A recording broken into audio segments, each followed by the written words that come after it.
Hi students, today we are going to discuss chapter 16, the same chapter, electronic payment systems.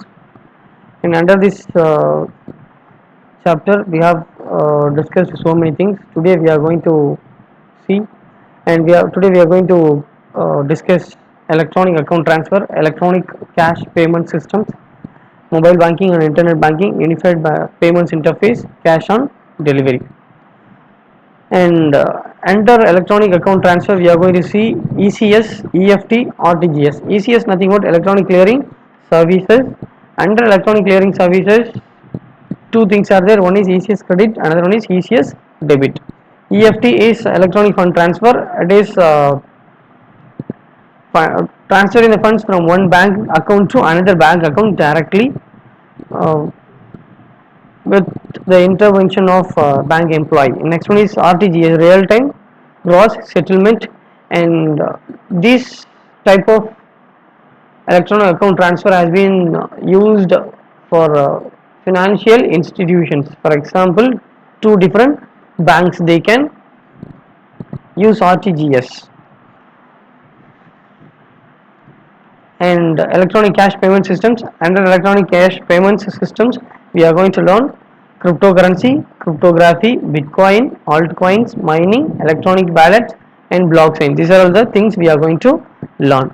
First we are going to learn electronic account transfer. Apart from the god based payments, many electronic account transfer systems are there. These are all the electronic account transfer payment systems. First one, ECS. ECS nothing but, first we are going to discuss what is ECS, electronic clearing services. services. So here, with the help of internet technology, we are going to uh, transfer money from one account to another bank account. That is what electronic clearing services. Under electronic clearing services, the payer, I mean who is going to pay the money, who is going to pay money to others, that particular payer instructs to the bank how much amount he is going to transfer, and who are the beneficiaries, at what time, date, everything has been instructed by the payer in electronic clearing services. And advantages of using this method is immediate transaction, secured and guaranteed transaction. That is, these are all the advantages of this payment system. Next one, two types are there. Already I have explained you. First one is ECS credit. Second one is ECS debit. ECS credit, it is mode of transferring amount from single account to multiple accounts, which means single account is debited and multiple account is credited under ECS credit. In this mode only employees of an institution getting salary. Next one is ECS debit. ECS debit, it is the mode collection of amounts. In this mode, multiple accounts are debited and single account is credited. Best example is LIC premium. Many users are going to pay LIC premium to a single bank account. That is what the best example of ECS debit. Next one is EFT, electronic funds transfer. And in this mode we are going to transfer the money over an online network. Here the amount sent from the sender's bank branch is credited to the receiver's bank branch on the same day. Here in EFT we are going to transfer an amount from one bank account to another bank account in a single day. That is what the main advantage of EFT. And for transacting the money under EFT, banks may charge commission for the defined money. And EFT is a widely used method for moving funds from one account to another in B2B business models. And next one is RTGS, real time gross settlement. and this is particularly used for settlement of transactions between financial institutions, especially banks. The real-time gross settlement is specially designed for transferring the money between two financial institutions. And here two different transactions are there under real-time gross settlement, and ECS credit is called as push transaction, ECS debit is called as pull transaction. Real-time gross settlement is also called as push transaction, I mean push payments. While using real-time gross settlement, two different transactions are there. One is unconditional, second one is irrevocable. Unconditional is nothing but whether the delivered goods are bad, whether the delivered goods are good or bad, we have to pay the money, which means the beneficiary will receive funds regardless of whether he fulfill his obligations to the buyer or whether he would deliver the goods or perform a service of quality consistent with the order. If I am buying a mobile through online, if the mobile condition is good or bad, I have to pay the money to the beneficiary. That is what unconditional. Next one is irrevocable. Irrevocable, it is nothing. A correctly processed transaction cannot be reversed to the account again. That is what irrevocable. So electronic account transfer is over. Next one is electronic cash payments systems, and it is a currency that flows in the form of data. That is what electronic cash. It is also called as e-cash.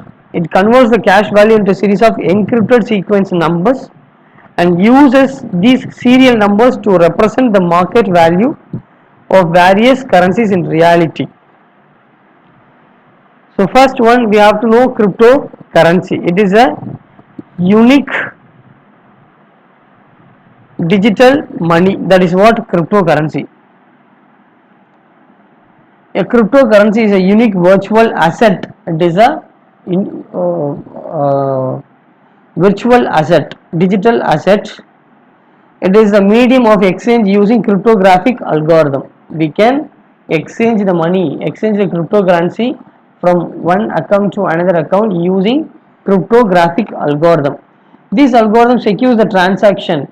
If you are transacting the money to the, under this mode, if you are transacting the money as a cryptocurrency, this cryptographic algorithm securing the transactions by recording it in blockchains and controls the creation of additional units of the currency. Here another term is there, blockchain. Blockchain, it is nothing. It is an open distributed book. It is just like a book. It is just like a ledger. It records the transactions between the accounts, and it is recording the transactions of cryptocurrencies between two parties in an efficient and verifiable manner. That is what known as blockchain. Once recorded, the data in any given block can, if it is recording a particular transaction, that particular transaction is known as block. Once the block is recorded, the data in any given block cannot be altered without the alteration of all subsequent blocks. We are not able to alter the blocks in blockchain. And next one, cryptocurrency is also called as crypto coins, e-cash, alternative currencies or virtual currencies, and are classified as subset of digital currencies. Cryptocurrency can be defined as a distributed accounting system based on cryptography, storing the information. While getting the cryptocurrency, it will store the information about the state of ownership in conventional units. Under units only it is going to store the cryptocurrency value. It is also called as portfolio. Portfolio is nothing but maintaining the information of a particular person. It is what known as portfolio. Next one, the function of cryptocurrency is based on the technology such as mining, blockchain. Cryptocurrency is going to function based on the technologies. The technologies are called mining, blockchain, and directed acyclic graph distributed register. These are all the technologies they are going to follow while transacting the money under cryptocurrency.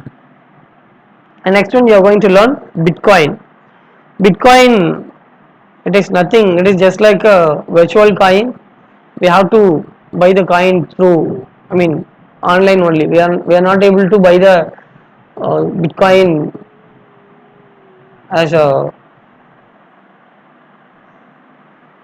traditional one. We have to buy the coin through online only. The term cryptocurrency began to be used after the appearance of Bitcoin only, and it is the most popular and first decentralized cryptocurrency. It is the first decentralized cryptocurrency. Bitcoin is the first decentralized cryptocurrency. It was developed in the year 2009 by unknown person or a group called Satoshi Nakamoto. Okay, Bitcoin is the most popular cryptocurrency, but there are many other cryptocurrencies are there. In our world, more than 1,300 cryptocurrencies are there, and 200 special cryptocurrency stock exchanges are there. Many cryptocurrencies are there in our world. All the cryptocurrencies operate on the basis of the same source code, but they have some similar changes in their cryptocurrency. For example, the changes in the time, date, distribution of blocks and number of coins, etc. These currencies are called fork. Fork is nothing but if a new thing is derived from the old one, that is what called as fork. Next one is altcoins. Altcoin is the collective name for all the coins, all the cryptocurrencies that appeared after bitcoins. Those are the coins appeared after the Bitcoin. Those coins are collectively called as altcoins. The early altcoins are Litecoin and Namecoin appeared in 2011. Their miners sought to overcome number of problems inherent in Bitcoin. The miners are nothing but who is developed the coins of Litecoin and Namecoin. They have used a different algorithm to overcome the difficulties of Bitcoin for Litecoin and Namecoin. Many altcoins are inherently very similar to Bitcoin in characteristics. Many altcoins are very similar to Bitcoins by their characteristics and structure. But some of the cryptocurrencies are considered, some of the cryptocurrencies have significant differences. In our world, about 400 altcoins were considered as dead because of the value of those altcoins are zero. And next one, until July 2013, the software of all cryptocurrencies except Ripple was based on the open source code of the Bitcoin system. Until 2013 July, the software for all the cryptocurrencies are open source except Ripple. For a Ripple, we have to, if you want to see the source code of Ripple, we have to pay money. Since July 2013, cryptocurrency platforms began to appear to support various infrastructures like stock trading, shops, instant messages, and so on. From 2014, second generation of cryptocurrency has been introduced. The second generation coins are Monero, Ethereum, and NXT. These crypto coins have advanced features such as hidden addresses and smart contracts. Next one is mining. Mining, it is a cryptographic task. So the miners not only generate new monetary values. The miners are nothing but who is developed new cryptocurrency. Those persons are known as miners. The miners not only generate new monetary units, but also initiate new transactions to the blockchain. And next one is blockchain. Already I have explained. Blockchain is a record book which is used to recording the transaction of new transactions of two different parties. That is what known as blockchain. Next one is electronic wallet. Electronic wallet is nothing but it is just like a purse. Electronic wallet allows the user to save the money in their wallet. Electronic wallet or electronic purse allows the user to make electronic transactions quickly and securely over the internet through smartphone or computers. With the help of smartphone or computer, we are able to transact the money with the help of electronic wallet. Electronic wallet functions almost the same as physical wallet in term that it holds our money. But electronic wallet holds our money as a digitalized money.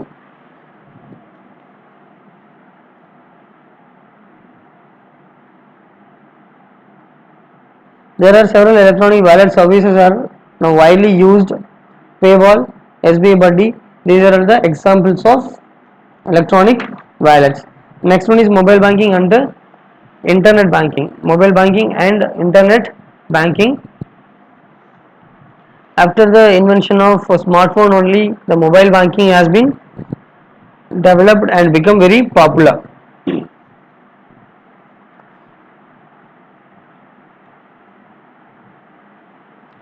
With the help of internet, WAP protocol, wireless application protocol, with the help of mobile, a smartphone, we can transact money from one account to another account.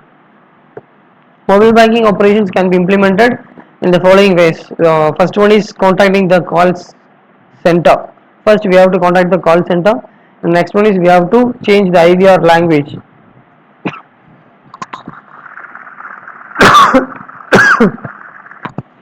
Excuse me. Next one we have to use a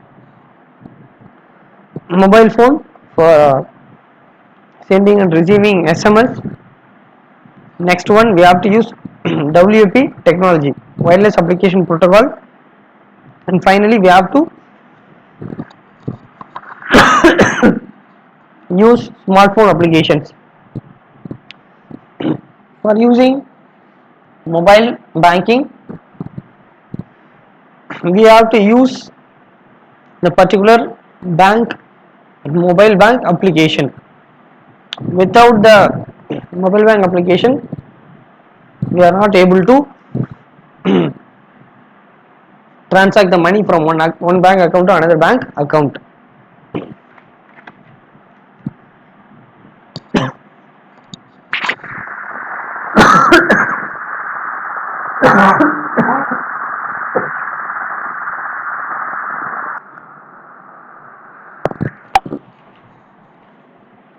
Next one is internet banking.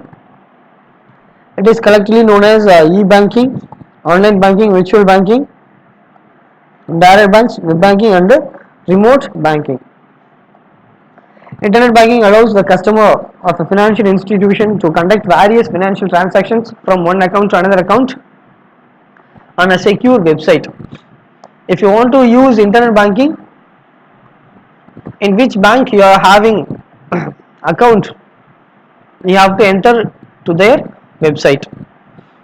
After entering their website, an option will be there called internet banking. You have to select that option. After selecting the option, many details will be there. We have to add the beneficiaries, which means for the receivers those details have to add there. After adding the details, we have to select the mode of fund transfer, and finally we have to enter the amount to transfer to their account, and finally we have to click submit.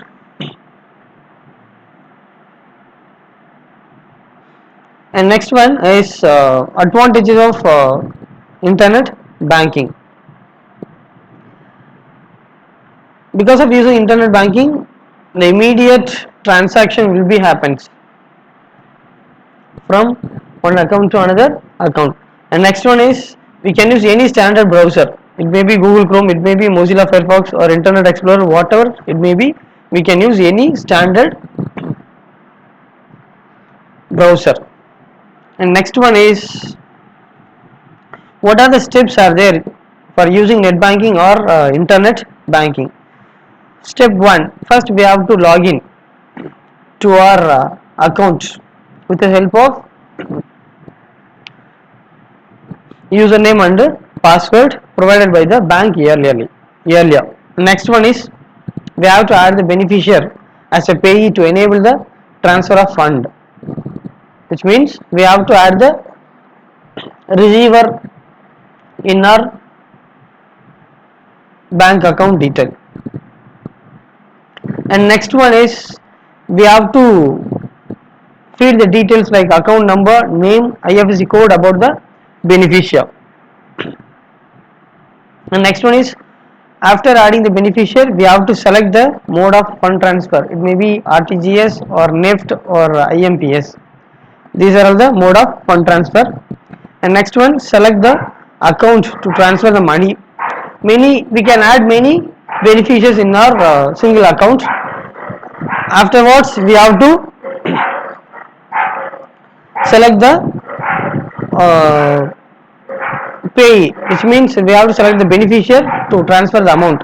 And next one is the fifth step is we have to click submit.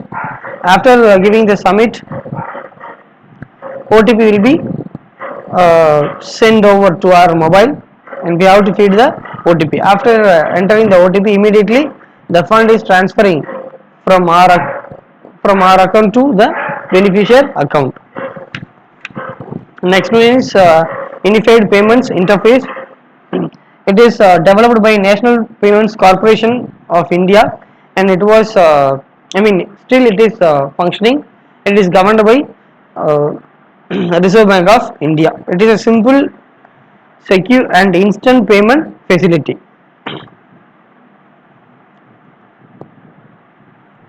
And it also provides the peer-to-peer collect request, which can be scheduled and paid as a pre-requirement and convenience. And with the help of UPI, we can transfer the money from one bank account to another bank account.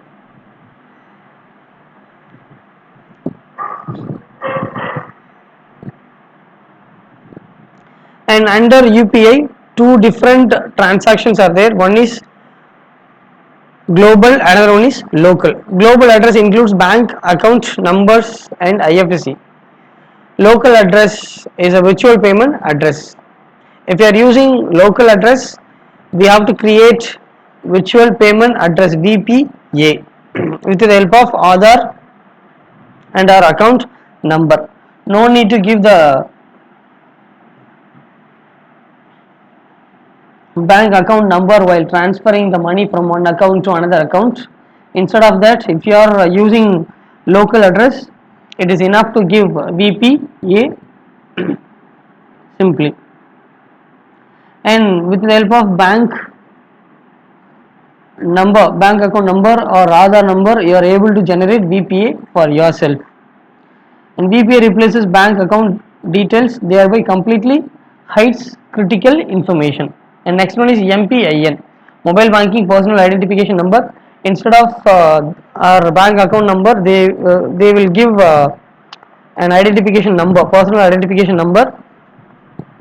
While transferring the payment for each time, we have to feed the number, mobile banking personal identification number for each transaction. we can use this MPIN number in the absence of VPA. If you are not having virtual payment address, we can use MPIN number for transacting the amount from one account to another bank account. Next one is advantages of UPI. First one is immediate money transfer through mobile device round the clock 24 into 7. All the days in the week and 24 hours, at what time, anywhere, we can pay the money. Second one is can use single mobile application for accessing multiple bank accounts. Within a single account, I can access HDFC Bank or Indian Bank, Canara Bank, IOB, whatever it is. With the help of single mobile application, I can access multiple bank accounts. Single click authentication for transferring fund. To transfer the fund from one bank account to another bank account, it is enough to click a single click. To transfer the money with the help of UPI, no need to give the card details, account number, IFSC code, and etc. CCV number, CVV number, whatever it is, no need to give these details. Next one is the last one, cash on delivery. Whenever you are going to collect the product, at that time, if you are giving money, that is what known as cash on delivery, and it is also termed as cash on collection on delivery. Describes a mode of payment in which the payment is made only on receipt of goods rather in advance, and it is also known as COD, cash on delivery. When you are going to collect your product, at the time it is enough to pay the money. If you are ordering any product through any website, for example, if you are ordering a mobile through Amazon, after giving the details, it will ask you mode of fund transfer, credit card, debit card, or EMI. At last it will give an option. An option will be there called cash on delivery. If you are selecting cash on delivery, it is enough to give the money or pay the money when you are going to collect the product. So students, I hope you all understand the concepts very well. If you have any doubts, please make a note of it. After opening the school, we will discuss and clarify your doubts. Thank you all once again.